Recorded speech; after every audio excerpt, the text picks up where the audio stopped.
My name is Ted Hodges. Today I will interview Robert Mills, a veteran of World War II. This interview is a part of the Veterans Oral History Project. The interview is being conducted in the Riley County Office Building, located at 115 North 4th Street in Manhattan, Kansas. The camera operator for the recording is Dana Dotteridge. Today's date is September the 16th, 2003. Bob, let me ask you to get started here to state your full name, your military branch of service, your rank, and your birth date. Well, I'm Robert Barney Mills, and my birth date is February 10, 1922. The branch of service I went in was the U.S. Navy. I was ended up as a pilot in the Navy. And you were born when? February 10, 1922. And where? Oh, near Lane, Kansas, Franklin County, Kansas. Do you remember, Bob, what you were doing on December 7th, 1941? Well, yes, I was driving a truck. I worked for a general hauler in Greeley, Kansas, and I had probably hauled a load of livestock to Kansas City, and was on my way back, and I had to stop someplace to pick something up. And I was told there that the Japanese had bombed Pearl Harbor. Of course, I was rather naive and wasn't all that knowledgeable about what it all meant, but of course we found out later. Let's go back to your childhood, where you were born, and a little bit about your growing up years before the war. Okay, as I said, I was born on a farm near Lane, Kansas, and we moved to Garnett in about 1929 and lived on a farm there, and I went to school there all through, well, most of my rest from the second grade through my junior year in high school. And then we moved to Greeley, Kansas, a little town of Greeley, and I graduated from high school there. And I hadn't didn't have a lot of ambition, I guess, and I just kind of worked. And I worked driving a truck, and then I worked for the local co-op. And about the time my draft number was to come up, a friend of mine had said he was going to enlist in the Navy, and I said, well, I will too. And so I went to the draft board one day. I was 20, and I heard they were calling the 20-year-olds, and I went to the draft board and I wanted to know when I'd be drafted, and they said, well, we sent your notice out today. So the next day, my friend and I went to Kansas City and enlisted in the Naval Air Force. That was when? Well, I enlisted September 5, 1942. And then, since they didn't have room for me in the program, I wasn't called to active duty until 1943. In January, and my first duty station was Dodge City, Kansas. The Navy contracted, I guess, with people that had airplanes and airports to give them CPT, civilian pilots training, and we took our civilian pilots training at Mahon's, what was it called? Mahon's Boot Hill Flying School. And then we stayed in the Lorlock Hotel. That was 8 weeks, 8-week program. Did you solo at the end of that period? Oh yeah, we soloed before, actually. I think it was about, what was it, 6 or 8 hours. Been a long time ago, Ted. And we soloed and did some solo flying. Then they didn't have room in the pre-flight school, which is our next station. There were several pre-flight schools over the country, so I was sent home for several weeks, and then I've forgotten exactly when it was, but the next spring I was sent to Iowa Pre-Flight School, and that was at University of Iowa, Iowa City. Did you have some boot training? Where did you learn about the military here? Well, pre-flight. At the pre-flight, that was a 3-month program, and it was there's no flying. It was they really stressed military training, navigation, and physical fitness. We thought they were pretty rough on. I remember the day we got in there. The group of cadets that I was with got in there at night, and of course some of the cadets that had been there in a long time, they were leaning out the windows yelling, "You'll be sorry." Started razzing us a little bit. It was a pretty tough program. Were you homesick? Oh, not particularly. It didn't bother me, I think, like it did some people. But you learned the close order drill and things like yeah. that? Yeah, they had they really stressed that, and I remember my dad.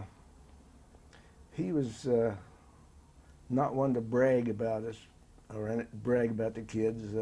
He didn't like to see people bragging, and he decided to come up to Iowa pre-flight school and watch us. Had been there and was about to graduate from that. And we went out for parade on Saturday morning, and all the cadets, I don't know, several thousand of them, in white uniforms and marching very well. And and we had our parade and stood for inspection and all that. And then after it was all over, and I met my dad, and I asked him how he liked it, and he said, "Well, you did a little better than I did in the Home Guard back in World War II." He used to laugh about his little bit of military training he got in the Home Guard. Was there a rank that you had, or aviation cadet, or what were you called? Yes, that's it. Aviation cadet. All the way through until I got my wings. And after this pre-flight training, then what happened? Well, we were sent to what was called primary flight training, and this was at Ottumwa, Iowa. There's a Naval Air Station there, and we were there, I guess, about 3 months. Flying, they were called steermans. Every pilot in the service, I think, has flown a steerman at one time or another. They're just biplanes, very rugged, and that's where we got what's called our primary training. We got all sorts of training, not navigation or anything like that, but of course we learned the basics of flying, got some aerobatics, and after we finished that, then we were ready to go to Pensacola. When you first started flying that plane, there was an instructor in there with you, and then after a bit you were on your own. Yes. Mm-hmm. I had a problem at first. The instructor, the instructor was in the front seat and I was in the back. It didn't have a electronic communication system. It had what they call a Gosport. He had a thing he put over it, kind of like a mask, and then there was just a rubber tube that he fastened on a metal tube over here, and that tube went back to where the cadet was. And we had these tubes connected to our ears. We'd plug into that tube, and then he'd talk. You couldn't talk back to him. And I had difficulty hearing him, and I always had some difficulty hearing over a phone. I don't know how they let me in, but I got in, and anyway, he'd tell me something I couldn't hear, and he'd get mad. And I came pretty close to giving up, because he just raked me up one side and down the other, and I couldn't understand him. But finally I got so I could hear him and made it through okay. And how long was this type of training? About 3 months, I think. Then you left there and went into some more advanced aircraft. Yes, went to Pensacola, where our first place of duty was basic training, where we flew They were called SNVs, single engine plane, fixed landing gear, but they were a lot more powerful than the Stearmans. The Stearmans, incidentally, they were all yellow, and they called them yellow perils. But this SNV was a nice airplane. And from there, I went to that was Softly Field at Pensacola, and then we went to Whiting Field where we had instrument training. Just all instruments. And This simulated, or were you actually? well, we actually flew in planes, but they had the link trainers there, and we had a lot of time in the link trainers. You know, you get inside and they simulate flying. They were pretty darn frustrating for a while until you got used to them. Do you have any special memories of any incidences that happened while you were there that were serious or humorous? No, not there. Except came time for check flight. You know, you'd go through a certain syllabus, a certain set of training exercises, and then you would have a check flight. Some other pilot, instructor would take you up. Well, I had this one check flight, and the guy went up. We had to go through some clouds, went up above the clouds, and then he met another buddy of his with a cadet, and we didn't do anything. He didn't check us on anything. He just wanted to mess around. I know they flew with their wings touching, and I thought that was a little bit too close for me. But anyway, I didn't even have to do any flying for him. He just went down, gave me an up. And at the end of this period is when you got your wings? No, went to our advanced training, and that's where I went into seaplanes, and I flew PBYs there. That's an old classic flying boat, and we had a few weeks of training there in that plane. It was and some of those things are still flying. I think they were solid and simple. I'll never forget the first time we landed one of those things. There were three of us cadets and one instructor. We'd go up, and I remember we came down, and they did what they call a full stall landing, which is just hold the plane off the water just as long as you can, and then suddenly it'll just drop into the water. And there were some waves, and that thing, it sounded like it was in a big old tin can. You know, it made an awful noise, quite startling at first. Now the PBM, which I flew in later, they were not that noisy. They were more insulated. I can talk about that though a little later. But I got my wings after this training in the PBY. And you were taking off and landing on the water, and where was this? Always. Well, at Pensacola in Perdido Bay, I think it was called, and that's a different kind of flying, but there are some advantages to flying from the water. You don't have a runway, but you can always fly into the wind. You'll land and take off into the wind because you can go any direction. You weren't limited. You weren't limited by a runway. Mm-hmm. And then I got my wings there, and was sent then to Banana River, Florida. Could I ask you one question there, Bob? What was the cruising speed of this plane? Oh golly, that old PBY is not very fast. I doubt if it was. I don't know why I don't remember, but probably a little over 100 knots, 110, 115 miles an hour, pretty slow. You got your wings there, and then what happened? Well, I went to Banana River, Florida, which is operational training. This is where we were trained in the planes that we were going to fly in the Pacific. And they were, I will never forget the one that I saw. It was walked into a hangar where it was, and huge, looked awful big to me, big slab-sided thing. I have a picture if you'd like to. Yeah, show we'd it. like to see that. Not a lot of people know what a PBM is, I'm sure, but this is it doesn't have any any wheels at all. You might say, well, how do they get it up on the land? But it's Also doesn't have any pontoons, does it? yes, it does. You can see one on the outer wing there.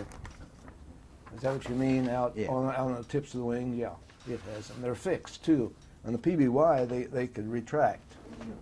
They could bring them up, and they'd make a part of the wing. But these, at some places, we anchored them, tied them up to a buoy out in the water. Then boats would come and take us to maybe a seaplane tender, which is a boat that we all stayed on, and some of them were big enough that they could hoist one of these planes up. In fact, that plane right there is being hoisted up on the after deck of a seaplane tender. But to get them out of the water, in some places we brought the planes up on land. They do that by we'd go close to the ramp, and there'd be a buoy there. We'd tie up to it, be out away from the ramp a little ways, and where it's deep enough to float the plane. We'd tie up to that, and then they would float out, bring out some what we call beaching gear. There were wheels, and they had air tanks on them so they'd float, and they'd pull them out with ropes and fasten them on the side of the plane, then one on the tail, and then hook a tractor to it, pull them out. Could you go ahead then, Bob, and tell us, after you were qualified in this plane, the types of things that you did as a pilot? Yeah. Yes. Of course, at Banana River, we did several things. We were trained in navigation flights. We flew to Guantanamo, Cuba. That was a big flight, and that's where most of us like me had hardly been away from home, and we got to go to Cuba. And we bought there. You could buy perfume, which you couldn't get in the States, and nylon hose, and it was rumored that there were a few bottles of liquor brought back from Cuba. And we've also practiced torpedoes, bombing, and dropping dummy bombs and that sort of thing. Because these were patrol bombers. They kind of dual purpose. They were patrol to search and rescue, and also they could fasten torpedoes on them. We never used the torpedoes out in the Pacific. But patrols looking for what? Well, sometimes some are anti-sub patrols, but the patrolling we did was looking for surface ships. I can talk a little more about that in just a minute. But we flew from Banana River to Oakland, Alameda, California. We flew across country, and we landed at Eagle Mountain Lake, and then flew on to Alameda. And there we continued to practice our navigation. We did a lot of this navigation practice on land, and just taking star shots and looking them up in our charts, find out locations and that sort of thing. But when we were at Alameda, we were only there about 30 days. We were getting ready to go across to Hawaii, and they did what they call simulated Transpac, Trans-Pacific. We were to fly all from Alameda to Kaneohe, Hawaii, and but we did a simulated Transpac 1st. We took off at night. This was to check our navigation. We took off at night, and we flew about a third of the way over to Hawaii and turned around and came back. And I guess this was to make sure we were doing our navigation correctly, because if we weren't and were flying on to Hawaii, which is a pretty small target, excuse me, and if you were off, you'd miss the islands and you'd be gone. But so we just flew about a third of the way and turned around and came back. And the professional navigation instructor, I guess, assumed we could make it, we'd find our way, so they cleared us to go, and then we flew to Kaneohe, Hawaii, and that was a 16-and-a-half-hour flight. Now, they'd probably make it in 4 or 5 hours, in the jets. What was the crew on this plane? There were, it varied, but around 11 or 12. There were 3 pilots. The pilots in the Navy did their own navigation. We didn't have a special navigator. So the junior pilots, and I was one of them, would take turns navigating and then sitting in the co-pilot seat. If I can go back to Banana River, Florida, tell you a little experience we had there.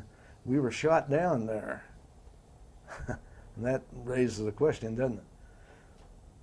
We were shot down about 20 miles off Kitty Hawk, North Carolina, and I'll tell you how that happened. It was friendly fire, but we had, there were 3 turrets. There's a bow turret and a turret up on top and a tail turret, and then there were guns. There was a 50 caliber machine gun in each side. You'd open a hatch on the side of the plane, and then they put the gun out, and it was operated hydraulically. It was 50 caliber. Well, we were out giving the gunners a chance to shoot at a sleeve, target sleeve, and a PBY or something was toe sleeve, and we had a waist gunner, a kid that was following that sleeve along, and he followed a little too far and shot a bunch of holes in our wing, and it tore up the upper surface of the wing, and it hit some of the control line, torque tube, I think it was. And I didn't happen to be in the seat at the time. The other 2 pilots were in the pilot's seat, and I was just looking at your radar, just occupying myself, when suddenly the radioman poked me, and he pointed out to right past my head. There was a porthole there. I looked out, and here were the waves going by, lickety-split, and about that time we hit the water, landed, hit the water, and it bounced, and I don't know, it seemed like it was 30 seconds before it came down again. It wasn't that long, but anyway, it crashed down again and bounced again, and I don't know whether it went up another time or not, but anyway, it finally stayed down. And the pilots had, we had trouble controlling it, and they didn't even turn it into the wind. They landed downwind without flaps, because the flaps wouldn't come down. That was damaged by these bullets.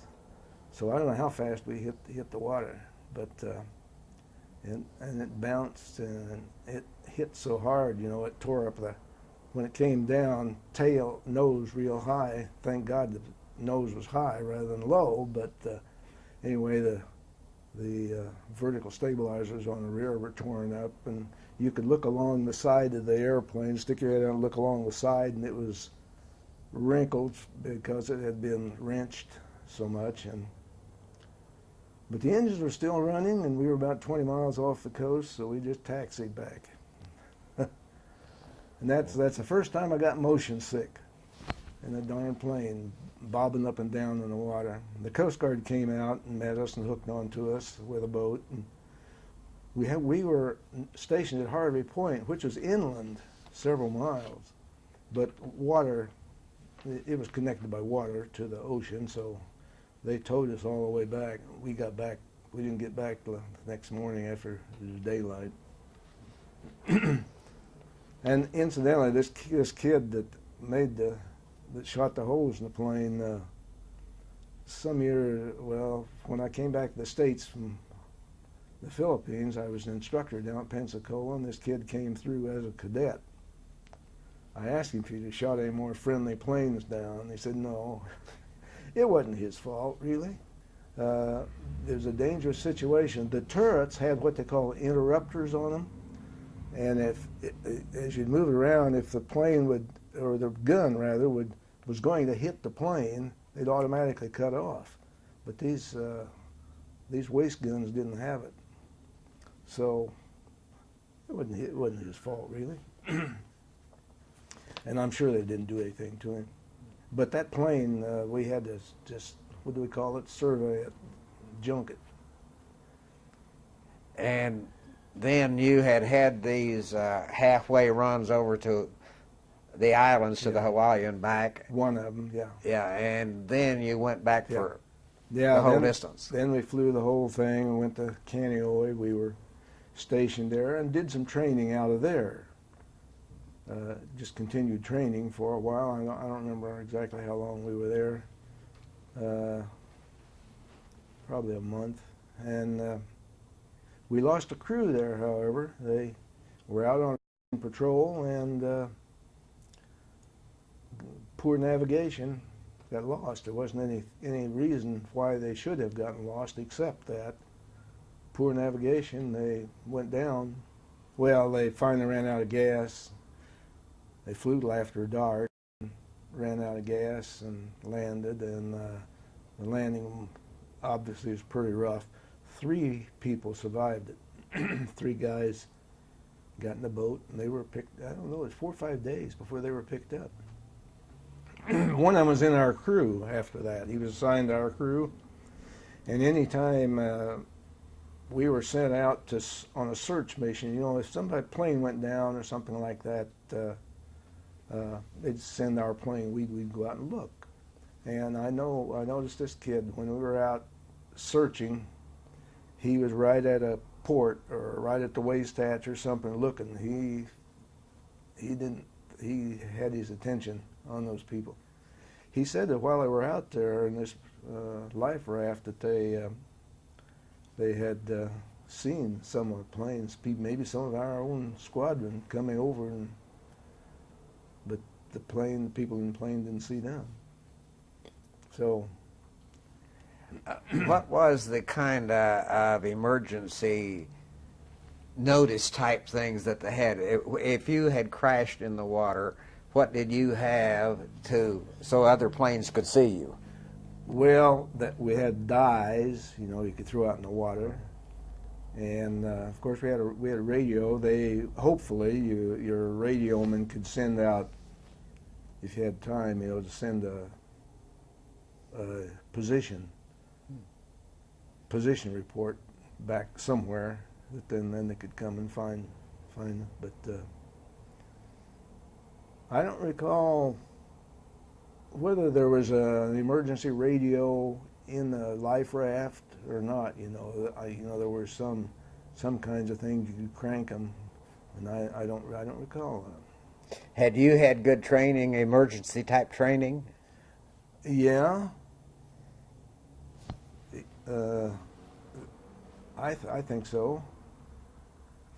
But we were still, in some ways, we were careless. I was, and navigating and not thinking about sometimes, you know, just what, you know, if something had happened, kind of situation you were in. But these, found nothing of the rest of that crew, just those three enlisted men. And this was during the month of training that you were having after you got to the islands. This was in Hawaii, yeah, from Hawaii. And after that, then you got into what? Yeah, well, we left there and through several stages got out to the Philippines. I see we landed at Johnston Island, Kwajalein, and we landed at Saipan. And this is at Saipan. That's when we really began to think about what war was all about, because some of us were walking. We were there a day or two, and some of us were walking along a beach there, and you could find once in a while you could find a human bone, and then we saw a Japanese what had been a Japanese machine gun nest, and they had some provisions in there. We had opened up on a can of food that they had, and it was fish and beans, and then we saw the damage that had been done by not only the Navy and the Japanese as they fought for that island, and we began to realize that what war really was. And we flew on to, we flew on to Lingayen Gulf, and that's the northern part of Luzon. And there we got another bit of awakening. As we landed there and went aboard this seaplane tender, they had an enlisted man on the wardroom. Wardroom is where the officers ate, on one of the tables there, and they were doing surgery on him. He had gone out on a flight the night before in a PBY up along Formosa, and they were hit. And I think they were, as I recall, they were amputating his foot on the wardroom table. Was this late 44, early 45 along Early in there? 45. Early 45. I think it was January of 45. Okay. Then could you go ahead and tell us your experiences from there on up until August? Yeah, well, in Lingayen Gulf, we were flying night patrols. They were called black cat patrols because they were done first by PBY Catalinas, and they painted them black, and they called them black cats. Well, our planes were painted black. Anyway, they were called black cat missions, and we were flying out over the China Sea from the Philippines to the Indochina coast, looking for Japanese ships, and of course mostly they were freighters and things like that at that time, because the Japanese Navy really was pretty well it was just knocked out by that time. And we'd find a ship. We flew very low when we approached the ship. Well, just 200 or 300 feet over the water, just enough to get over the ship. We'd come in low so they wouldn't detect us so much, and then also our bombs were dropped by sight, mostly. And so as we'd go over the ship, there'd be a string of bombs dropped, and hopefully you hit something. We got credit for one ship one night, and then we did some strafing of a small, I don't know, they were really pretty small ship. Any ship out there that we found at night over the China Sea was a Japanese ship. We knew that, we understood that. But if we ever see a submarine, we didn't drop on that.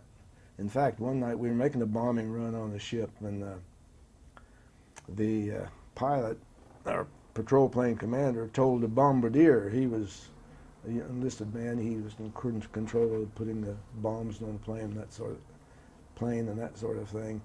He told him to drop the bombs just as we were starting over them, and we were approaching it. I wasn't in the pilot's seat, I was at the nav table, and suddenly the pilot said, "Don't drop, that's a submarine." And the bombardier didn't drop, but the poor kid after that, he went to the pilot and he said he didn't want to drop him after that, let the pilot drop him. That would have been, of course, a tragedy, if it dropped on it. And those were the kind of missions. Otherwise, there were times when we just flew routine patrols, no Nothing to it really. Boring.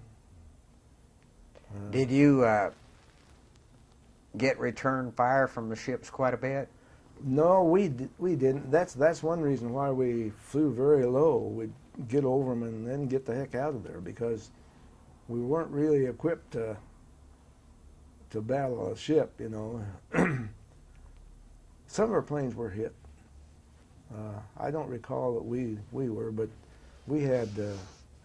I remember one night a plane went out and the bow turret was hit, and there was a kid in there. It just blew his head off, I guess, and he. Oh, the stories were that he was signed or was to be a Major League Baseball pitcher, and ended his life right there. So, there was kind of a funny story that halfway between Lingayen Gulf and the China coast was an atoll, just by itself. It's called what? Anyway, God. Anyway,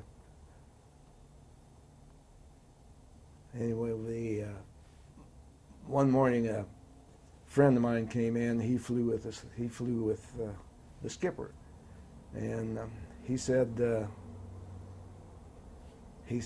"Well, we got a two-seater last night." We were all excited, you know, and said, "Where was it?" Or something like that. And he said it was a back house on Pratus Reef. This reef was rumored that Japanese may have a radio station there or something like that, but there were a few buildings, I guess, and sometimes it was just a place for them to drop their bombs if they hadn't found any ships, so they'd come back and bomb something there. And I guess then you mentioned September. I can't remember, or August. Can't remember the exact date. I meant to look that up before it came, but my last flight on the PBM was a night patrol out of Leyte Gulf, and we were out. We've been out a few hours, and a message came over the radio. The radioman came on the intercom and said a message just came. It was in plain language. Said that the war is over. Well, you just didn't send plain language messages, you know. Everything was supposed to be encoded, so we didn't know what was going on. Thought it was just some crank. But then when we got back later on, some of our friends said, "It's a good thing you didn't get here 2 or 3 hours ago. You'd been shot out of the sky," because the word got out that the Japanese were going to surrender. And everything opened up, all the ships and planes and shore batteries and everything else had just lit up the sky, I guess. And we could have been in bad trouble. A friend of mine, Burl Koch, you may have interviewed him, was over on Tacloban at the time. That was right on Leyte Gulf. And he said, boy, the shrapnel was falling over there. Then you found out that the war really was over, Mm-hmm. and then you had to wait to get home, I suppose. Not very long, because we were about ready to be relieved anyway. And so our relief came, and we came on home, and had to leave, of course, and Mary and I got married October 7, 1945. And I wanted to stay in for a little while. I wanted to go to college, but I wasn't getting around in time to go that fall. So I decided to stay in a while, and I was sent to Pensacola, and I was an instructor down there for a while. Stayed there about 10 months, and then got out, came home, and came to Kansas State. Did you use the GI Bill? Oh, yes, yeah. That was a wonderful thing. Yes, I used it 4 years. Got a bachelor's and a master's on it. There was a high school teacher in biology and science for 12 years. taught at Linden, Coldwater, and Topeka High School. Then I came back for my PhD here at Kansas State, PhD in entomology, and went on the faculty there in 1963 and stayed until I retired in 1987. And you had a family in that Well, period. yeah, Mary and I, as I said, were married in October 1945, and our daughter, we just had the one child. Our daughter Julie was born in February 1951, and she's married to a fine fellow who's a rector of St. Margaret's Episcopal Church in Lawrence, and they have three children. Two of them are in college. Two of them are going to KU. They're all Jayhawk fans, and one's in high school yet. Bob, do you have any general opinions about the quality of training that people around you had, the quality of leadership that I think it was very good. But of course, it's so different now. For navigating, for example, see, we had to fly across the ocean there at night so we could use celestial navigation, stars. Well, now I bet the people don't know what a sextant or an octant is, you know, because they have these global positioning systems and a lot of other things that I don't know about. It can tell them just exactly where they are and point to where they're going, I guess. And yeah, I think the training was good. I want to say this, that I think I said in the beginning that I wasn't very ambitious and didn't have much in the way of goals or anything before I went into the service. And there are two things that I can thank for what little accomplishments I've made since then, and one is the Navy, and the other one is my wife, Mary. Bob, do you think of anything else that you might want to have as a matter of record about your life or your military service? Well, you know, I can't think of anything. Like I said, I really think. Well, I didn't get into some of the as severe combat as many people did. Not near. And I really felt for them. And I really, some of them had some rough times, but we had a bed to sleep in every night. Well, that's all true, but you did have, you had your assignments and you did what your assignment was. Yes. So you should be proud of that. Sure, there wasn't any question about that. And there was always a potential to get into some trouble, as some of our crews really did. They really. No, it was a. I always remember there is an association. It's called Mariner Marlin Association. It's PBM Mariner, and then a plane, newer plane which came along was, I don't remember the P2S. I've forgotten the letters on it. It was called the Marlin. And there are reunions every year of all people that want to and know about it that were flying in those planes, either whether they were crewmen or whether they were pilots. And I've been to several of those. Well, you've had an interesting life, an interesting history, and we thank you for sharing it with us. Well, I'm glad to do it. It's kind of good to go over these things once in a while, remember them.